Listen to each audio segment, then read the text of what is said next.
Inside animals. The purpose of this exploration is to learn about animals, their skeleton, and habitat. This info tab has one extension lesson idea listed.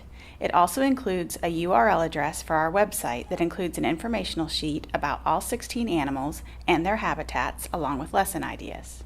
The Settings tab allows you to toggle the initial view on the screen between outside and inside.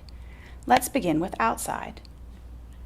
As you can see, the screen now contains 3 frames with different animals inside.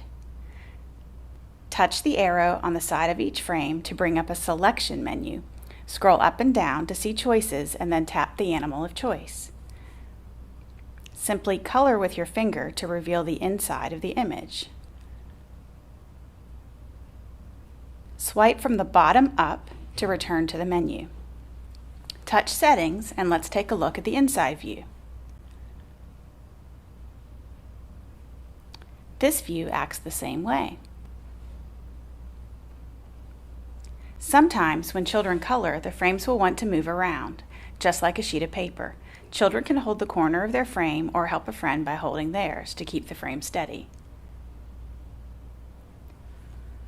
When finished, swipe up from the bottom to return to the main menu, and swipe from the top to close.